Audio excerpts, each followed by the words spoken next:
First of all, I would like to thank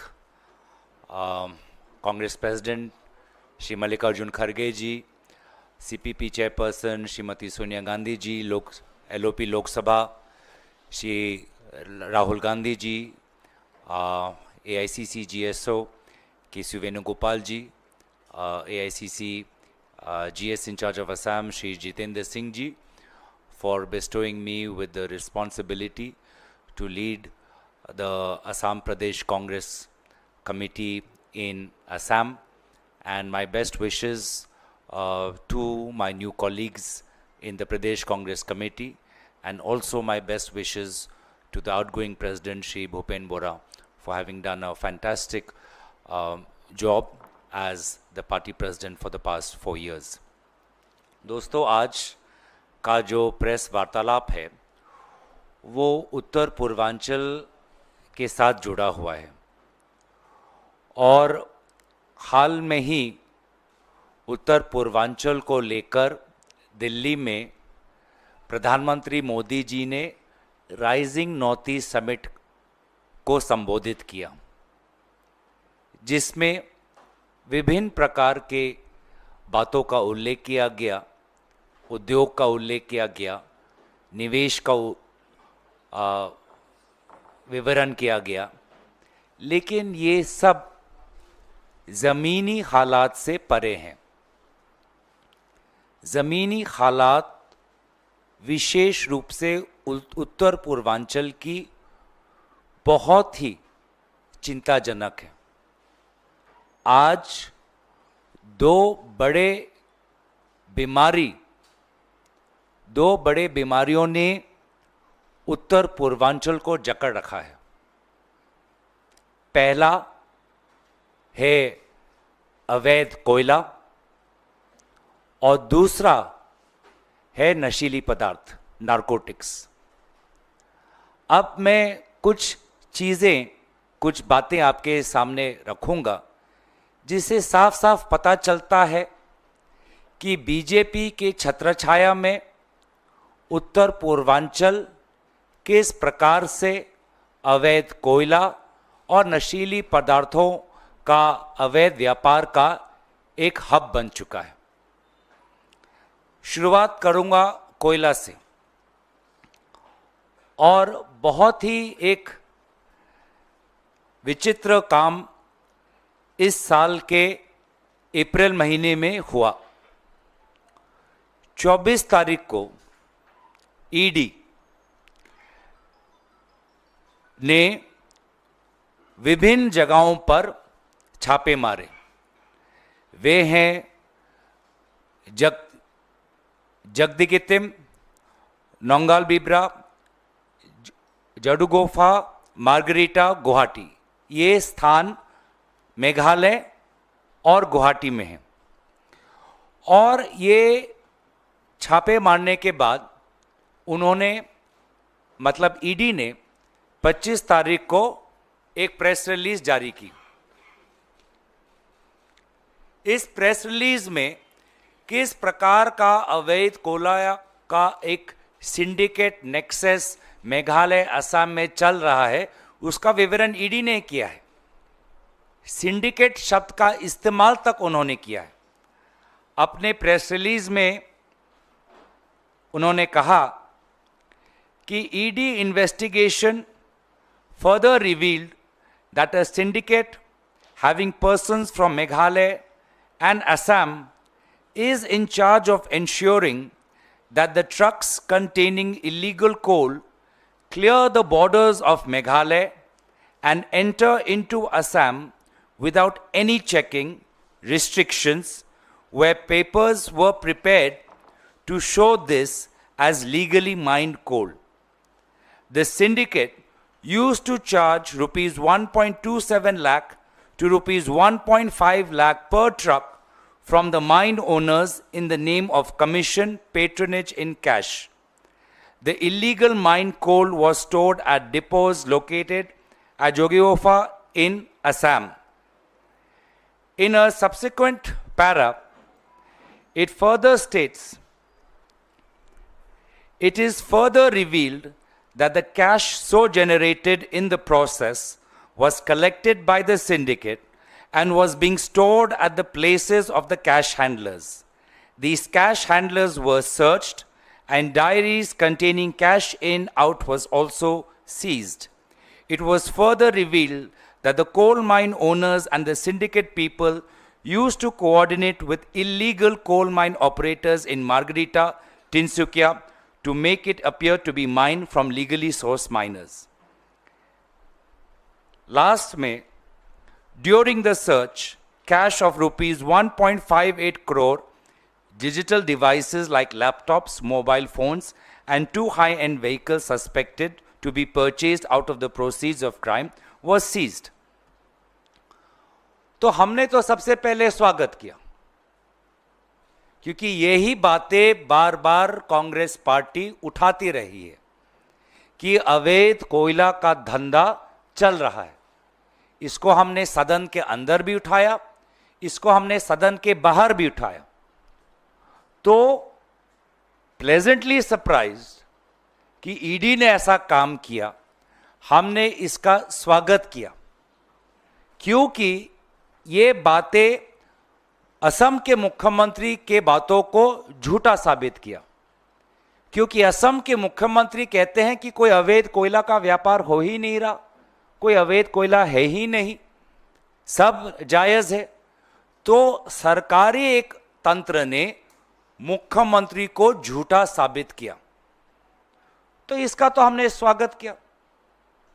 लेकिन जब इसके पश्चात कोई जांच नहीं, इसके पश्चात कोई एसआईटी नहीं, इसके पश्चात कोई अरेस्ट नहीं,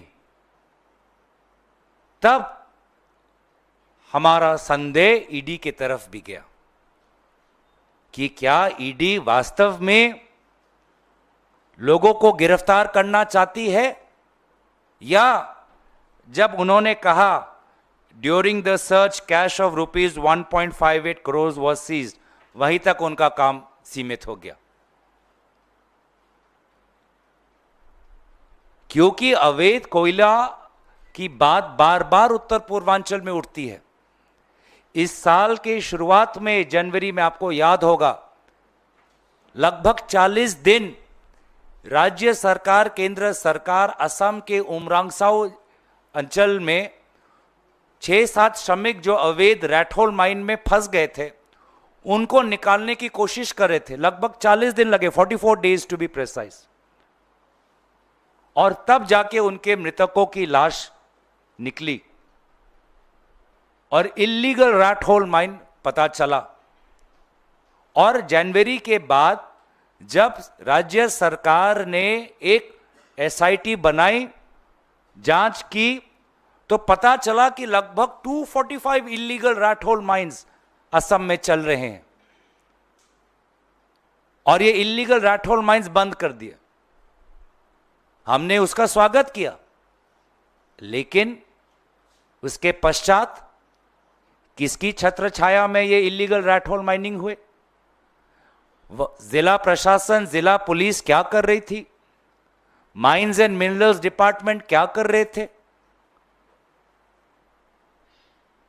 और हमको लगा कि अवैध कोयला शायद अब बंद हो गया होगा, कि जब 250 रैटहोल माइंस बंद हुए, सीज हुए। लेकिन जब ईडी का यह छापा 4 तारीख को, सॉरी मई के, अप्रैल के 25 तारीख को हुआ, तो हमको पता चला कि नहीं, जनवरी के बाद अगर जब्त भी हुए कोई इल्लीगल रैटहोल माइंस, अभी भी उत्तर पूर्वांचल में, असम, मेघालय में ये चल रहा है। तो क्या मकसद सिर्फ एक्सटॉर्शन का है? क्योंकि इससे पहले भी हमने देखा है कि चुनाव आते हैं, किसी कंपनी पर आईटी रेड होता है, वो इलेक्टोरल बॉन्ड के द्वारा थोड़ा बीजेपी को सहायता देता है, और उसको फिर ठेका मिल जाता है, उसको कॉन्ट्रैक्ट मिल जाता है, और फिर सब साफ हो जाता है, सब वाइट वॉश हो जाता है। तो क्या ये जो कार्रवाई हुई, ये बस 1.5 करोड़ रुपए तक जब्त करने तक ही सीमित रहेगी? क्यों इस पर राज्य सरकार ने कोई कार्रवाई नहीं की? क्यों इस पर केंद्र सरकार ने कोई कार्रवाई नहीं की? क्या यह है नेडा का काम? असम मेघालय से यही काम हो रहा है? यही है वास्तविक स्थिति। वो राइजिंग नोटिस तो वो उद्योग जो भविष्य में होगा नहीं होगा पता नहीं, लेकिन वास्तव में ये इस प्रकार का कोयला सिंडिकेट उत्तर पूर्वांचल की इकोनॉमी, इकोलॉजी और सोसाइटी में तनाव पैदा कर रहा है, तनाव पैदा कर रहा है। और हम तो मांग करते हैं कि इसको लेकर एक सीबीआई इंक्वायरी होनी चाहिए, क्योंकि ये दो राज्यों का सवाल है। असम में है, मेघालय में है। इस जो नेक्सस है, without political protection from state and center, this would not have been possible, and therefore we demand a CBI inquiry. And this shows the menace of coal, despite rat hole mining being banned, despite rat hole mining being seized. This just shows the fact that all this was made public, and yet the state government has taken no action. That means some politically important people, PIP, politically important persons, are involved in this. And that is why they don't want to take more action. Similarly, the other problem that I said that is wrecking the societies of Northeast is drugs. It is unfortunate the amount of drugs that is coming in from Myanmar. And I'm unable to fathom why the BJP and its allies, being in power in the Northeast, Union Home Minister Amit Shah visiting Northeast so many times, they are still unable to wrest this menace of drugs. Let me read out a few lines from this note. Drug menace in the state of Meghalaya and Mizoram. In the state of Mizoram and Meghalaya, smuggling of drugs has been increasing. The rise in smuggling is due to the trouble in the state of Manipur. Let me remind you that there was, and I said this in Parliament also, a very brave policewoman who received a medal of bravery from the Manipur state government. She had to return that medal because when she apprehended a important influential person related to drug smuggling, she got a call from the Chief Minister office to let that person go. That lady officer was so disgusted that she returned the medal. Back to Mizoram, the Minister of Excise and Narcotics in Mizoram, Mr. Hamar, has himself said that there has been an increase in smuggling of narcotics into the state of Mizoram. In addition, between April 2024, January 31, 2025, 34 kgs of heroin, 34 kgs of methamphetamine, 329.7 kgs of ganja, 1.31 kgs of nitrazepam, 152 kgs of cough syrup was also seized. 458 people were booked for drug trafficking. What we are seeing is that the number of arrests is only increasing. That means that these arrests are having no deterrence effect on the supply and movement of drugs. This is something that we have raised in Parliament also. We understand that the government reports the increasing number of arrests as a proof of its performance. But if these arrests were to act as a deterrence, the volume of drugs seized would have come down. But that's not happening. It's on Parliament record also that this continues to increase. A similar situation exists in Meghalaya, where the State Minister Paul Lyngdoh has said that the total number of addicts in Meghalaya is roughly 3 lakh, which is 10% of the population. This indicates an alarming rise in drug abuse. The most frightening aspect of this statistic is that the majority of the drug users are between the age of 15 to 29. The prevalence rate among the youth is 30%. In recent years, 42.75 kg of heroin, 13,000 kg of ganja and opium along with cash and arms have been seized in Meghalaya. So what I'm worried is that in mainstream media, the problem of drugs is mainly concerned or mainly discussed with respect to the western part of India, with respect to the drugs that are seized in a very specific port in Gujarat. But I want through this main discussion that the mainstream media should also focus on the question of drug menace in Northeast and ask what the state governments have been doing. It is perilous, the situation is dire, with neighbors which are unstable, such as Myanmar and Bangladesh. The situation in the Northeast, which are our border states, are extremely perilous. And I must say, while I use this press conference to talk about the problem of coal and drugs in the Northeast, I read somewhere that Honorable Prime Minister Modi, while referring to China, made light of the physical features of the people of China, especially with respect to the shape and size of their eyes. Let me educate the Honorable Prime Minister that when young men and women, boys and girls, come from the Northeast to different parts of India, they are often teased for that very same physical features. This kind of language only perpetuates the harassment and the language that is used to taunt and tease the people of the Northeast. By all means, the Prime Minister has the right to focus on various problems between India and China with respect to the trade deficit and the border situation.